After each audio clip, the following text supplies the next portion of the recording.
क्या आप जानते हैं कि भारत में एक ऐसा समय भी था जब महिलाओं को उनके पति की मृत्यु के बाद जिंदा जला दिया जाता था, जब समाज ये मानता था कि एक विधवा का कोई अस्तित्व नहीं हो सकता, जब शिक्षा केवल ऊंची जातियों तक सीमित थी और आम लोगों को अंधविश्वास और रूढ़ियों में जकड़ कर रखा जाता था। लेकिन इसी अंधकार के दौर में एक ऐसा व्यक्ति पैदा हुआ जिसने इन कुरीतियों के खिलाफ अकेले खड़े होकर पूरा समाज हिला दिया।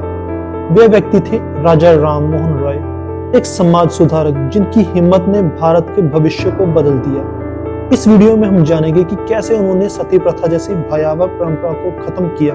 आइए जानते हैं उनकी अद्भुत कहानी। राजा राममोहन राय का जन्म 22 मई 1772 को पश्चिम बंगाल के राधानगर गांव में हुआ था। वे एक ब्राह्मण परिवार में जन्मे थे और बचपन से ही बहुत प्रतिभाशाली थे। उनके पिता रामाकांत राय एक रूढ़िवादी हिंदू थे, जबकि उनकी मां तरिणी देवी तुलनात्मक रूप से प्रगतिशील विचारों वाली महिला थी।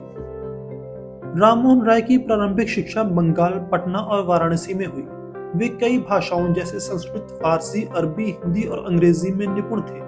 उन्होंने इस्लाम, ईसाई धर्म और हिंदू धर्म के ग्रंथों का गहन अध्ययन किया था, जिससे उनके विचारों में क्रांतिकारी बदलाव आया।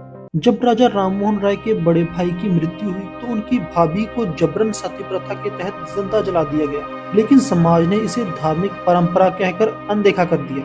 राजा राममोहन राय ने अपनी आंखों के सामने ये भयावह दृश्य देखा, जिसने उनके भीतर सामाजिक सुधार की आग जला दी।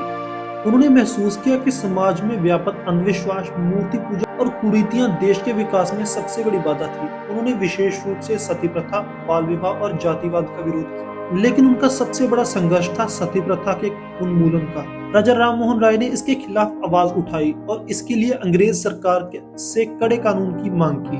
उनकी लंबी लड़ाई और अथक प्रयासों के कारण British governor general Lord William Bentinck ने 1829 में सती प्रथा को गैर कानूनी घोषित कर दिया। ये भारत के सामाजिक सुधारों की दिशा में एक ऐतिहासिक कदम था। वे ये भी मानते थे कि समाज में बदलाव लाने के लिए धर्म को तर्कसंगत और वैज्ञानिक बनाना होगा।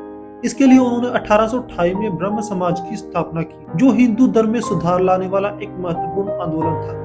ब्रह्म समाज ने मूर्ति पूजा, कर्मकांड और बहुविवाह जैसी कुरीतियों का सख्त विरोध किया और तर्क और वैज्ञानिक दृष्टिकोण को बढ़ावा दिया। ये भारत में आधुनिक सोच को जन्म देने वाला पहला बड़ा आंदोलन था। उनका ये मानना था कि समाज में शिक्षा ही सबसे बड़ा बदलाव ला सकती है। उन्होंने अंग्रेजी शिक्षा को बढ़ावा दिया और आधुनिक विज्ञान, गणित और समाजशास्त्र को शिक्षा प्रणाली का हिस्सा बनाने की वकालत की। उन्होंने 1817 में हिंदू कॉलेज की स्थापना में महत्वपूर्ण भूमिका निभाई, जो बाद में प्रेसिडेंसी कॉलेज कोलकाता बना। यह आधुनिक भारतीय शिक्षा के लिए एक बड़ा कदम था। उन्होंने भारतीयों को अंग्रेजी भाषा सीखने के लिए प्रेरित किया, जिसमें वे विज्ञान और प्रगतिशील विचारों से अवगत हो सके। राजा राममोहन रॉय न केवल समाज सुधारक थे, बल्कि भारत के पहले पत्रकारों में से भी एक थे। उन्होंने कई पत्र पत्रिकाएं शुरू की, जिनमें से कुछ प्रमुख संवाद कौमुदी और मिरात उल अखबार थी। इनके माध्यम से उन्होंने सामाजिक कुरीतियों, धार्मिक कट्टरता और ब्रिटिश शासन की नीतियों की आलोचना की।